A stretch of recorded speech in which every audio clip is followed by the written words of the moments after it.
A very good evening to all our viewers. We hope you are having a good Easter, as we do here on the agenda.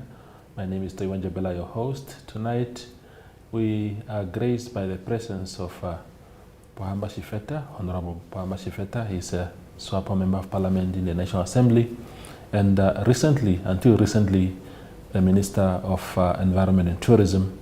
He's here to reflect on his new role, that role that no longer involves cabinet, the way forward, and how he intends to remain positive and contributing to the building of this country, even without the cabinet position. Thank you very much, former minister, for making time. It's really a pleasure to have you. You look good. It's like you're not shaken by the latest developments. The Pohamba Shifeta that I know is the Shifeta that I'm seeing here. Very, very free now. Yeah. See, when you... And a good afternoon first. Yeah. You see, when you are free like this, Yeah. I have to go back 20 years when I started as a deputy minister, Yeah. and then as a full minister, senior minister. Yeah. It has been a journey, with a lot of loaded work, of course, and also that you do not have really time. You are not free to do many things that you want to do. Yeah. Time a day just pass like an hour. Yeah. Now with as a legislature, I have more time. Absolutely. More time to do things that I couldn't do. More time to do the family work. Yeah. And in those years, 20 years, I started young men. We did not really have that time. We were more committed. During that time, we were at the office as a cabinet minister. Yeah. Then afternoon, you had parliament and the many other tasks that you have to execute. Yeah. But right now, You're a free I'm man. happy. That's why you see me now. Yeah. That no stress. My face is free from stress now. Absolutely. You can see my facial expression that I'm free from stress. Absolutely. And the only stress I have is to make laws, Yeah. research, and that's what I was elected for. Absolutely. Yeah. But it's a big shift for you. I mean, 20 years in Parliament, and when you went there, you started right away as a deputy minister, or you were a backbencher? No. No. I just started as a deputy minister. Exactly. So 2005. Yeah. And you see, coming from the youth movement. Yeah. I came from a national student organization. Yeah. And then the youth council, as the head of these two institutions. And then come from there, I started as a deputy minister, elected member of parliament, and then appointed as a deputy minister then, 2005. Yeah. It's a quite long time. Absolutely. And the shift to me is more kind of, I don't feel anything, because before I went into center of politics, the center of politics, first I was not just a head of NANSO and later on a head of the youth council. I was doing business. I was a businessman. Yeah. So, and if you go back, my interview that time, 2005, that I lost a lot that time in my business. Yeah. Because when you are in the cabinet as executive, with executive power to administer there is something that you need to be aware of. Yeah. You have to give up some of the business. You have to give up some of the tasks that I used to do, even involved in either as a shareholder in some companies or as a sole entrepreneur. I have to give up some, and some I have to get some people to run my business. And those that went to, even when I went to university, those that I went with, I knew that I had quite a number of business, transport, filmmaking, and many others. Okay. Properties, and when I came, I had to limit that. I have to limit that in order to fulfill that responsibility I was deployed by the party to do, that is to save the people. And when you save the public, there are a number of things that you cannot do. Yeah. Not to get much more involved in the law, rules or some of the things that you might not do. Yeah, yeah. So therefore, now that I'm just a lawmaker, I have a bit of time, a bit of freedom to do other things and to revive some of the things that business that some people are running on my behalf. Wonderful. And see what I can do, as long as the law allows me to do so, because I'm still a lawmaker. Absolutely. And because I need to be careful of conflict of interest, and that is what we need to do. But I'm a bit free now to do many things.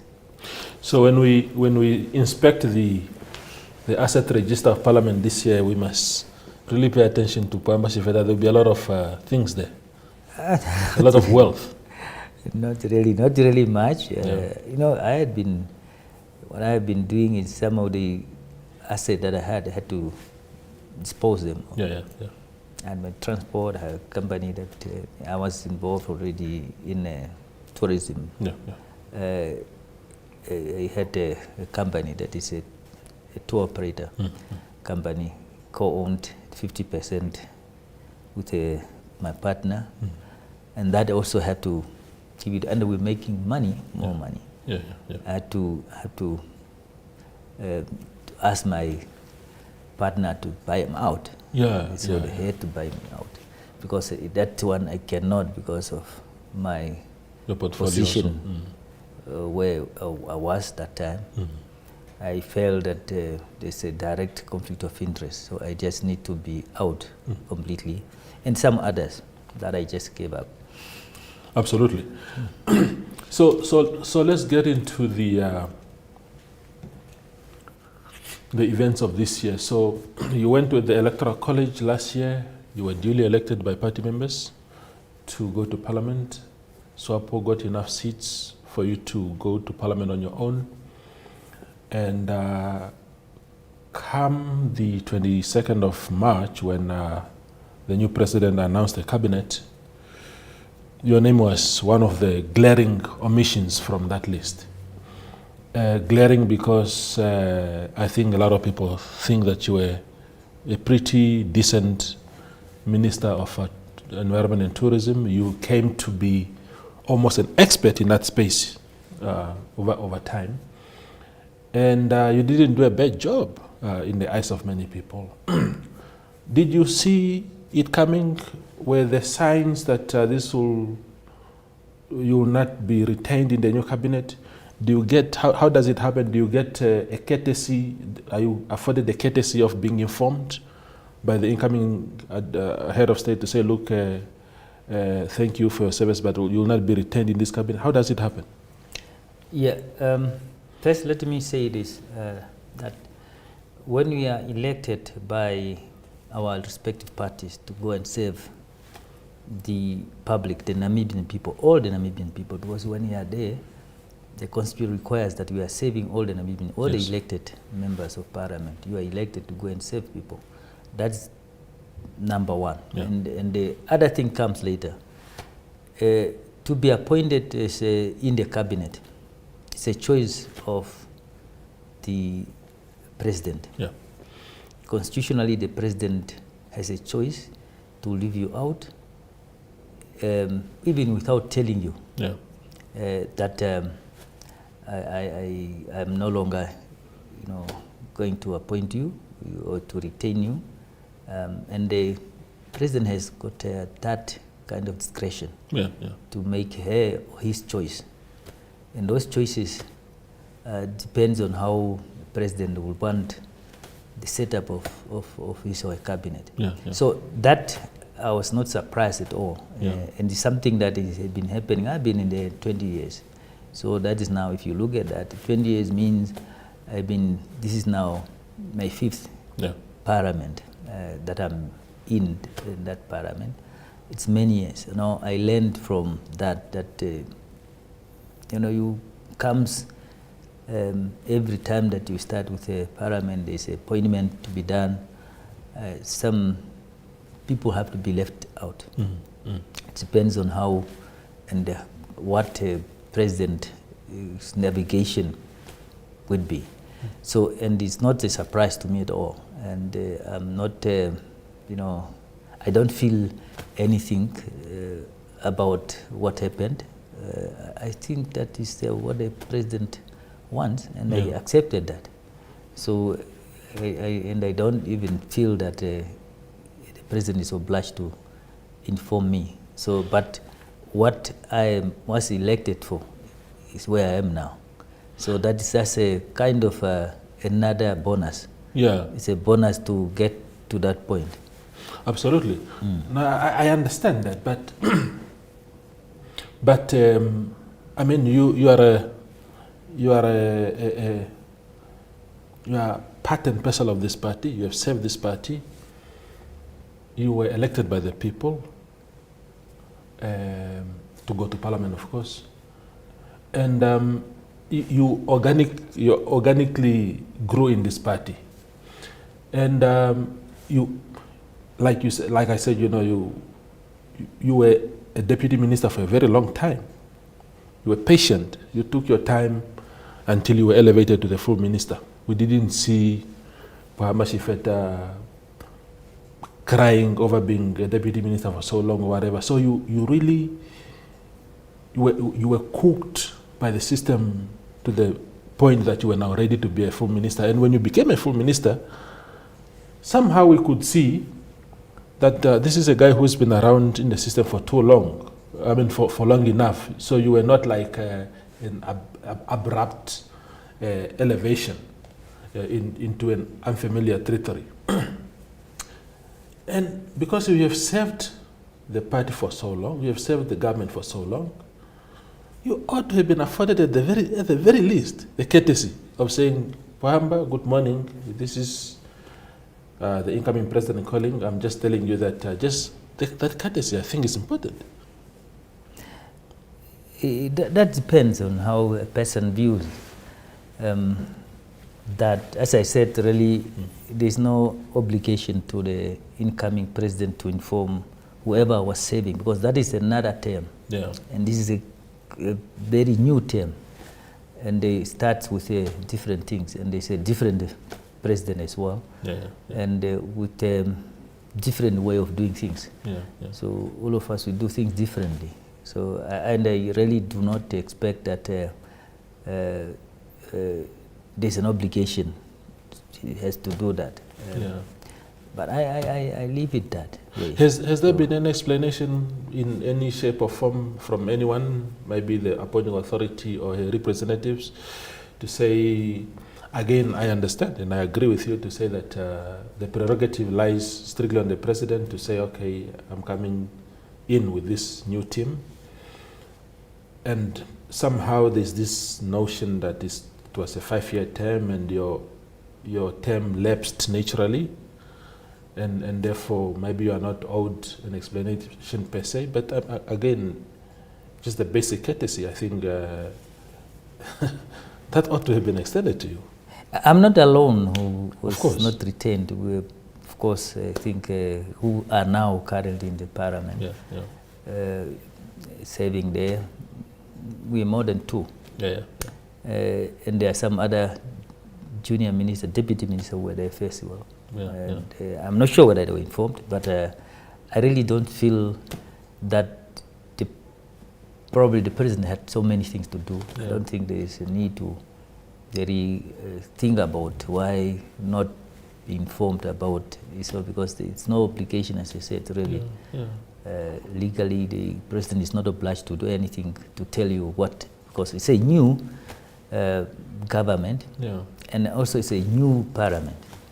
So everything is new, and whatever we have saved 5 years before, and that is gone. Yeah. And now we are saving a new 5 years. Yeah. So and as I said, really, I don't feel anything, because to me, I have saved that part, both Parliament and the Cabinet simultaneously. Now I'm in Parliament, and to me, really, still, I feel what I'm doing now is saving the public, saving the nation, and I have to do that to my best of my ability. Absolutely. That's that one alone, I feel it's okay. Yeah. For now, I think I don't need to think why that. And many people thought maybe some of us who were left out, we said we feel something else. And some people thought maybe I will get out of parliament, resign or something. He said, no, I was not elected to be appointed. Yeah. And really, I don't feel anything. To me, I don't feel anything. Yeah. For that matter, I feel really that I can now do many things that I couldn't do that time. I can be with my family. I can have time to, take off and do my own personal work more than before. Yeah. Before, you hardly have time. You hardly have time. Weekends, and from Monday to Sunday, you are busy, and then it's hard, you hardly have time. So now I have time and to do many other things that I can do. So I'm more free now to do many things. Absolutely. Now, the last time you were on this platform, it was, I think, either in late October 2022 or mid November 2022, and that was in the build-up to the SWAPO Congress of 2022, and I have interviewed all the candidates for vice president at the time, yourself, President Nandi Ndaitwah, and Prime Minister Sarah Kugongelo at the time, because I wanted everybody to come to the platform and really talk to the Namibian public through my camera here. Do you think this omission, and again, I know that I respect the point that you said, to say, look, you are not the only one that has been not retained.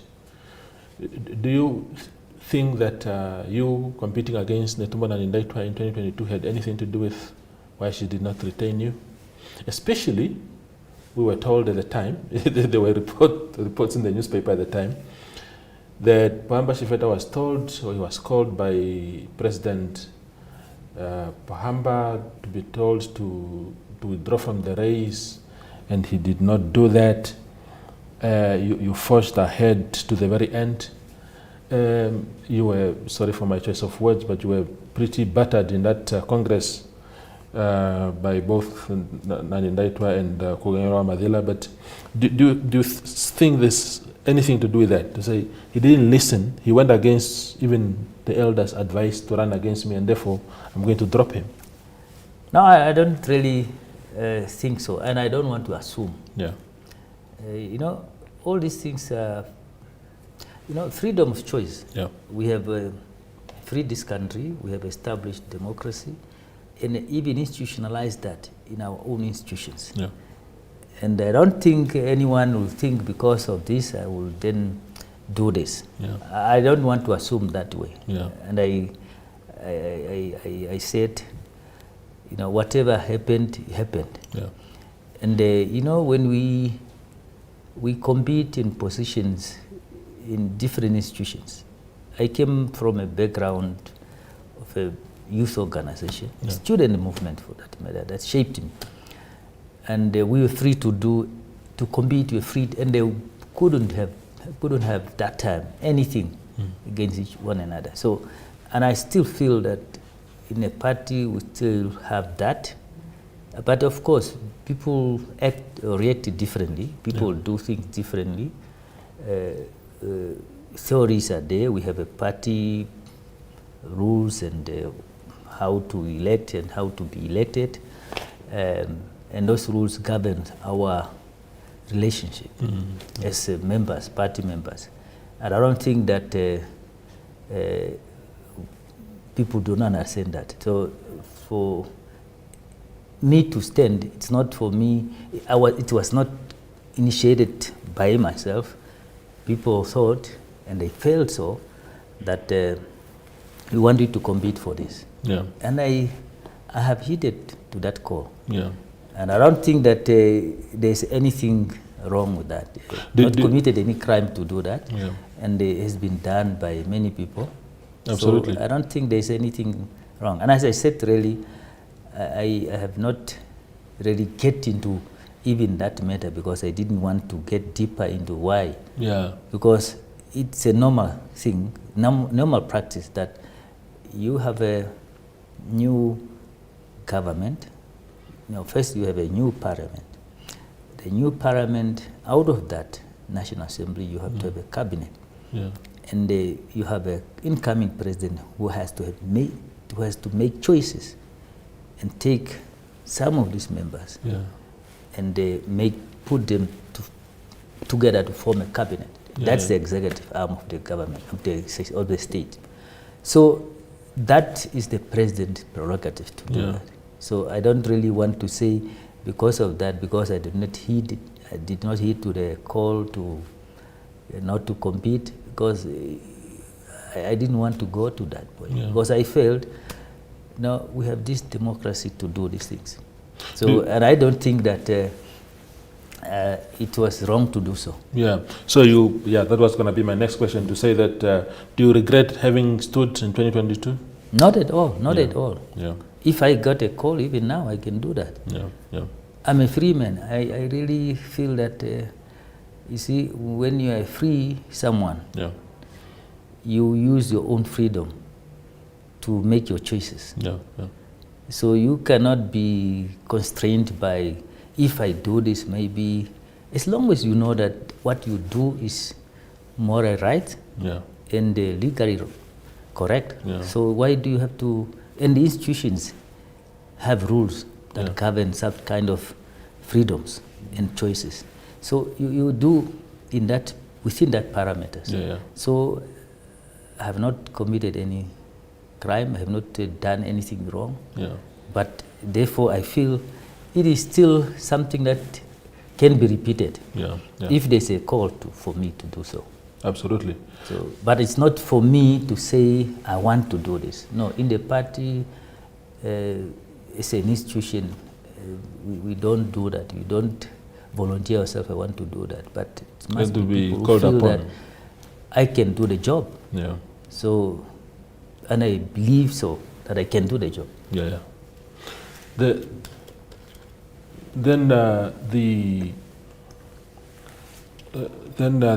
the issue of so before March, maybe in February already this year, newspapers like Namibian Sun, which I lead, already reported about the incoming president not having a lot of faith in the quality of the list that the Swapo College Electoral College produced. That was the talk of town. To the extent, and we reported it again in Namibian Sun, to say that we are told that the 8 non-voting members that the president is going to take to appoint to parliament, all of them were becoming ministers. Because usually the 8 you bring in young people just to come to parliament and observe and grow in the system.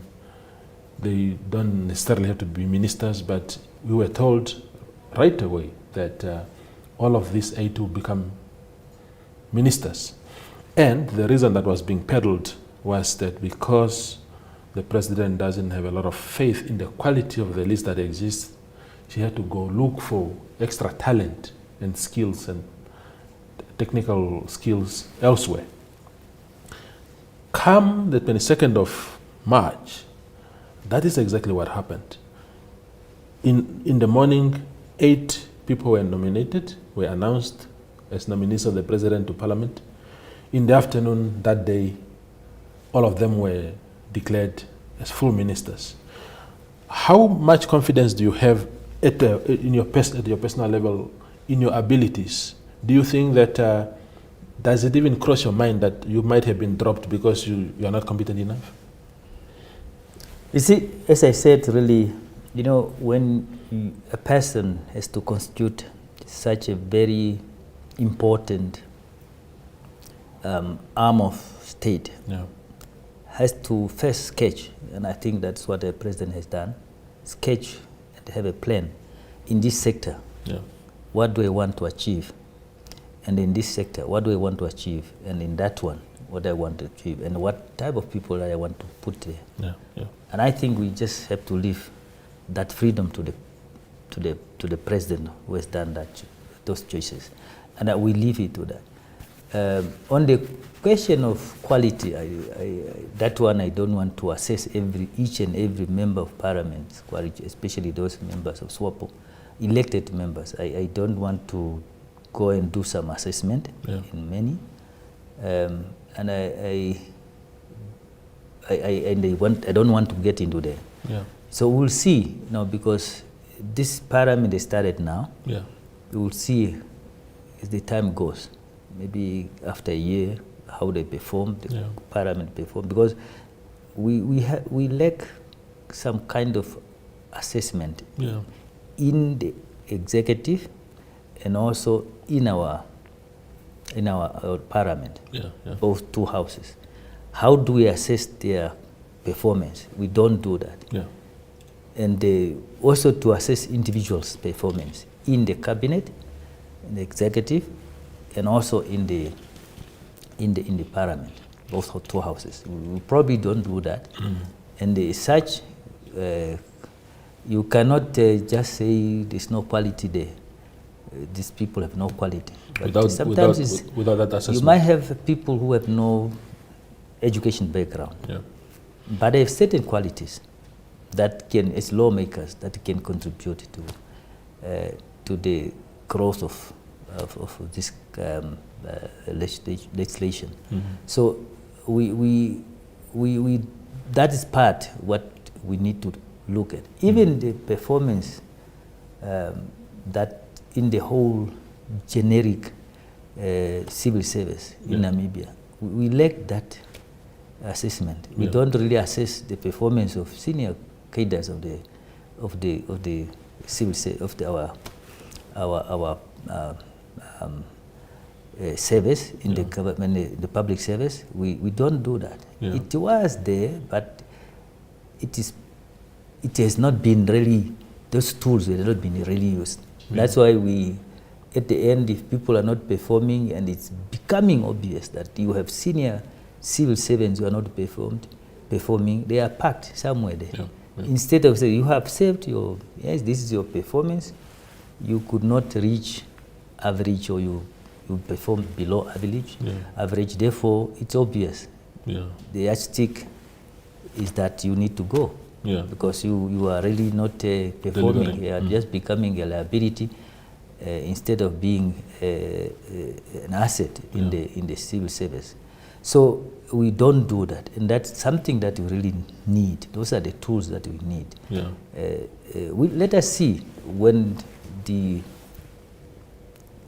cabinet or parliament, after a year or so, because we don't have the tools to assess the performance of individuals first, and also as an institution. So we don't really do that. Absolutely, but if Pohamba Shifeta is replaced now in the Ministry of Environment and Tourism by Hindileni Daniel, I must be honest and respectful here. I do not know her. We looked her up when we were doing small profiles of these new appointees, and she's coming from the siege of Windhoek, didn't really have a big position there, like a strategic executive position. So if Pohamba Shifeta can be replaced by someone, again, I'm not playing her down, maybe she will show us in the next few weeks, few months, and the next 5 years whether she can do the job. But Is it then, I mean, it sounds like an indictment on Shifeta to say that, that's why before we go for a short break, if you can indulge me in what you think your qualities are, maybe what have you actually delivered as Minister of Environment and Tourism, so that we can also see, but this man actually delivered, or no, getting rid of him was okay because he didn't deliver. One thing I don't like is talking about myself, praising myself, talking about what I've done. And is to say what I have done is in the public domain. What I've achieved from the time when I was from the institution I started, student organization, what I have achieved. And those that have been there, they could state and narrate it that I have achieved ABC. I came to the National Council. Institution of like a National Council was at an infantry stage. How we brought it up.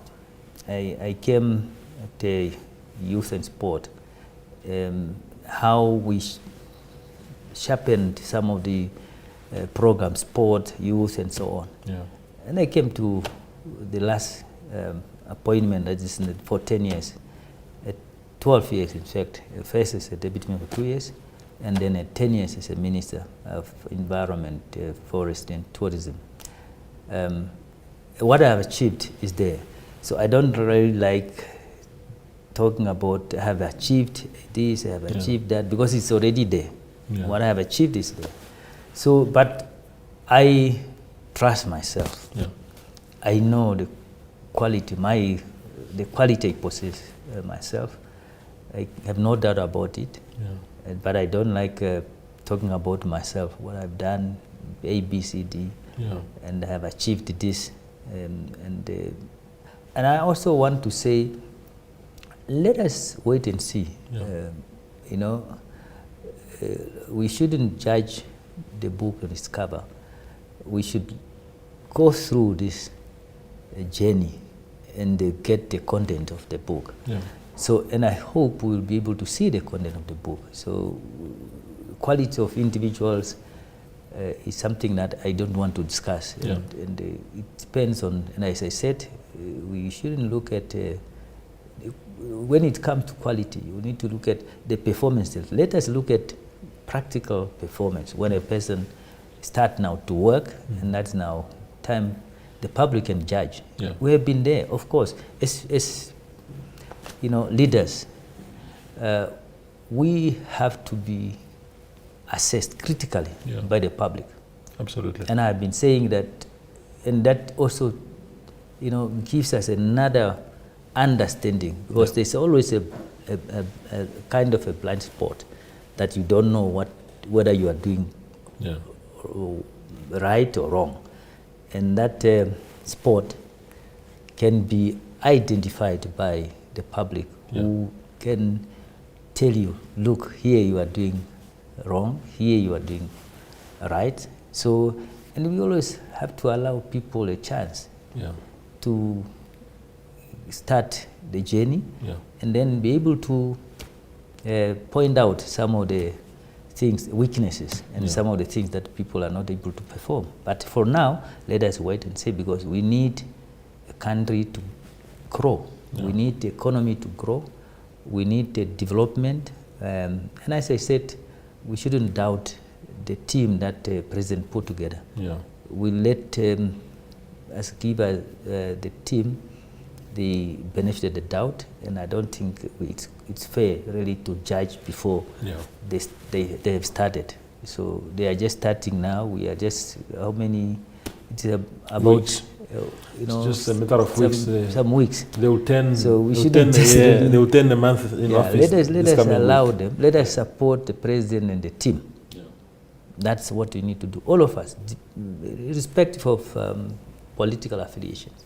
Fair enough. Invariably, we need to support the team, because if we don't support the team, anything goes wrong, we are all in that boat. So we need to support. We'll sing with it. I agree totally. I've written time and again that we must support the president, because her success eventually means success for all of us. So We go for a very short break and return with Pohamba Shifeta.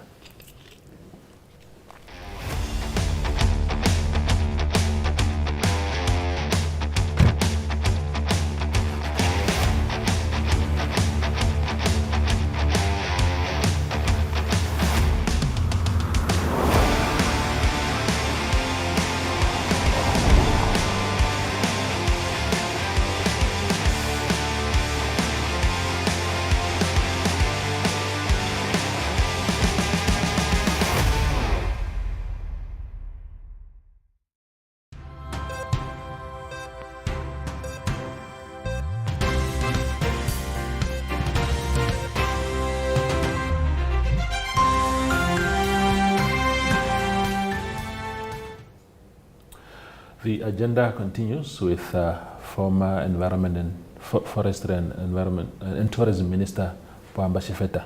Now, let's get into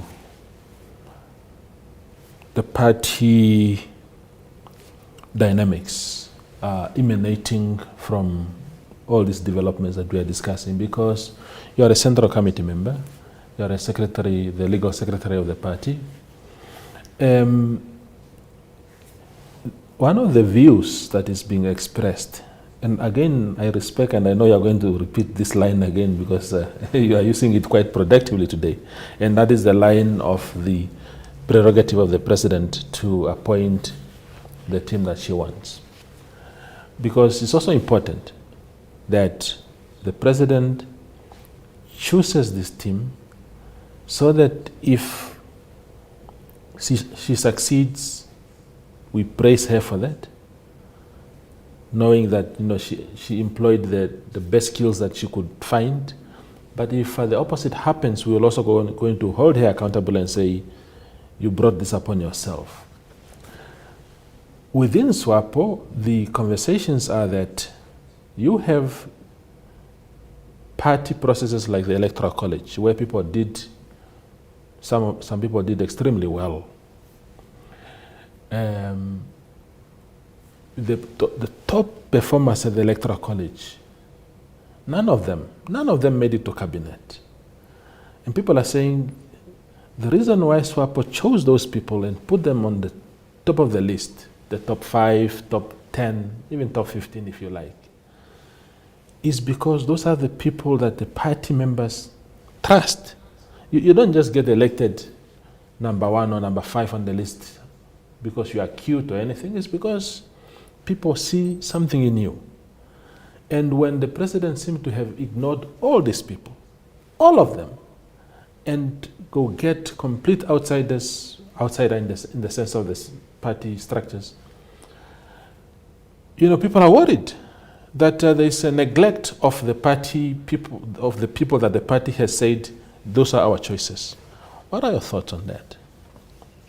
It is, they are right to be worried, but as I said, I want us to leave that to the president, because the president made those choices. Yeah. And we want to not to think negative. Yeah. Let us think positive and say the outcome of that will be positive. Yeah. Yeah. To grow the economy and to make sure that Namibia will be better. And that's what we should think about. As a party, we elect, because we have a party list that we elect that at the Electoral College. Yeah. And we make choices, the election, to have these people in the list and then send them to Parliament. And these are deployed to Parliament to serve there, in this case, National Assembly. And then the president takes now what he or she can constitute as an executive. The executive is there to execute. We make laws at the Parliament, then the executive to execute. So now, these are two arms of the state, apart from the judiciary. Now, we all have different functions. And that's why I've said, you see, after the electoral college and all the people that were elected there, and they went through after the national elections. Yeah. They are there in the parliament, in the National Assembly, and then the president took some that wants to constitute. So it is a process that were legally completed. So there's nothing wrong that the president has done. And also for a president to say, I can take either number one or the last one, or even bring in some people. Yeah. And also that the Swapo Constitution gives rules and order, give that as well to the president to say the president can bring in this number of people, 10 people. Then the 8 people, of course, that is given by the constitution of the country. The national constitution gives the president as head of state to bring in the 8 in the National Assembly.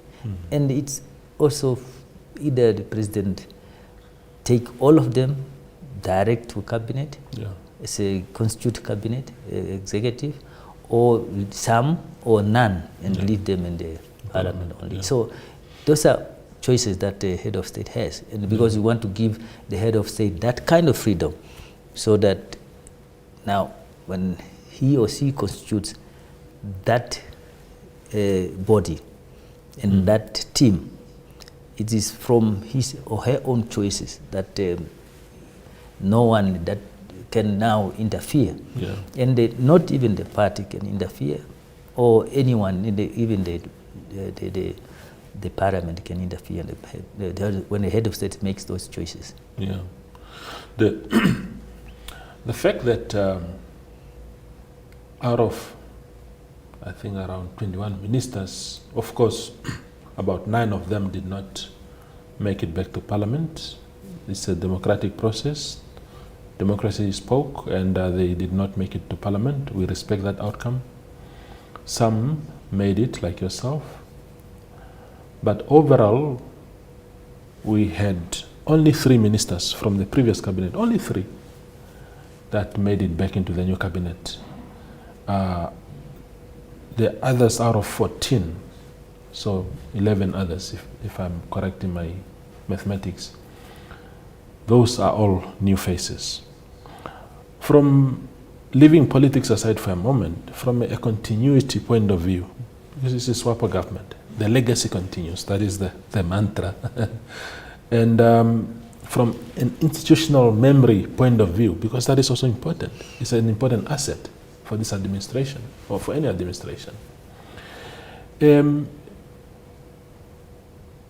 How do we maintain continuity when you have almost an entirely new cabinet? Yeah, that depends also how you want that team and what type of team you want, and also different qualities that you want in order to perform.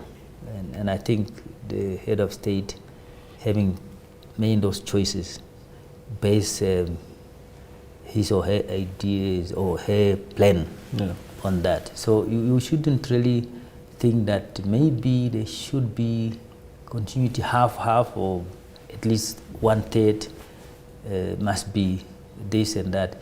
I don't think that will be fair to the person who makes the choices. And as I said, really, we need to look at the journey. When we start now, we have already started now, so let us see what will happen. So the system, of course, we have a system, and you still have people who have been there in the system, and I think, given that these ministers, they have people who were in the system and are still there. You have senior officials who are there.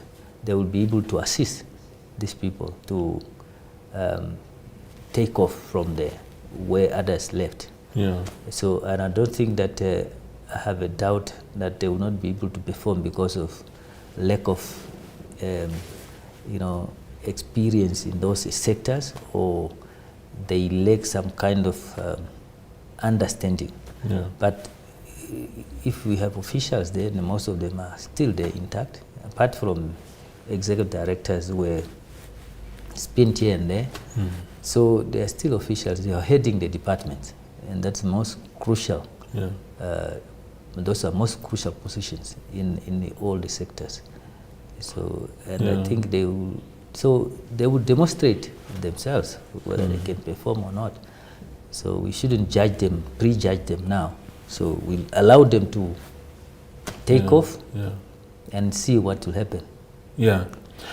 As a proper SWAPO boy, I'm calling you boy just for the purpose of this question, but you're a SWAPO boy. You grew organically in the structures of the party. Do you think that a credential like that is still important, as opposed to, I mean, people used to say, for example, many years ago already, that Pohamba Shifeta are the next layer of SWAPO leaders. You were UNAM SLC president, you headed NANSO, you headed NYC, you became a deputy minister for a long time before you became a full minister. And how you got to parliament, if I remember correctly, it was through the SPYL also, because they used to submit and back their best brains to join parliament. So you have really, really gone through the normal journey. But do you think that still counts these days, or it's a waste of time? Because if you go through an entire process like that and end up, again, I'm not saying that you have a divine right to be retained in cabinet all the time, but because there was that plan grooming you and others to take over the party from the current leaders that are on their way out, and then you end up not being retained to cabinet, which is the prerogative of the president. Do you think it's worth it going through all this pain with so much patience only to end up in a position where you are not a minister anymore? No. I see. I said people have not tested being a cabinet minister. Yeah. Probably think, no, that's good luxury. It's more of like, but it is something that demands, and we sacrifices. We make sacrifices just to serve the nation. I don't think anyone, unless you have probably no choice. Yeah. I mean, if a person has a combination of experience, you have experience, knowledge, and the opportunities. Yeah. There's nothing wrong that you can cry for a position like a minister. So you really feel that once I can do many things. Yeah. Once I'm no longer there, I can do many other things as well. We were elected to be members of parliament, and I still serve there as a member of parliament. So I feel that is also enough for me, and to serve the party that deployed me there, and also the nation, to make laws. And that to me, I feel it's also sufficient for me to perform whatever duties I'm given to do. So I don't really feel that I have lost anything there. In fact, I've gained, because when you are free now, you can do many other things that you have not been doing. Starting 20 years is more for me, and I'm given again another 5 years as a lawmaker. So I really feel that there's nothing that I've lost, which I probably think I have to cry for. I don't think so. It's also not fair. The opportunities are coming and they go, and the others come in and the others go out. We need to accept that. But I can just tell you that some people think that, to being a minister, it's just a luxury. It's just something that you are there. It's very nice. It's a very, very, very tasking job. Yeah, well, a lot So of people. you need to understand that. Tasking job. And if Yeah. you don't perform, Yeah. the public will judge you. Yeah, no, that's true. I'm one of those who don't like coming into a position and I don't make change. Yeah. I like making change in any position that I have been. I make sure that there's change there. Yeah. And there's change for positive goals. Yeah. Well, one of the, and I know that you don't want to discuss individuals, but I think if it's positive, there's nothing wrong with it unless you have no kind words for in the next question. But one of the surprise appointments in this new administration is of the Prime Minister. Not surprise in a negative way, but in a sense that just some 6 months ago or so, Dr. Ngurare was at the periphery of politics. He was no longer holding any formal position in the party. He was a proper public servant, also not very top public servant because he was only a deputy ED. But of course, his work we followed and it was really inspirational. What do you make of his appointment as Prime Minister, as someone that you have worked quite closely with for a long time, especially in the youth structures at the time? What does he bring to the table? Yeah, you see, I feel good because it's the same generation. Yeah. We have served the Youth League and also from the student background, somebody that I know also, and someone even after all this, we never had a breakdown. That we had a breakdown with him also, and others also. Some of them are in opposition today. I never had a problem with anybody, even if he's no longer a member of SWAPO. I have a freedom to talk to anybody. I have a freedom to discuss and call anybody. There are some people in politics, when a person is no longer in the favor of someone or is no longer in his or her political organization, then they cut the ties. You don't do that. Politics, things change. Things change. It's not something that you need to be surprised of. Things change. You put somebody down or you do something to somebody, and you ignore somebody. That somebody tomorrow will come up. So I have not been ignoring anybody, and all people know that. Even some of them are not even in the party anymore. Going back, even the Youth League, we had people that were close to me.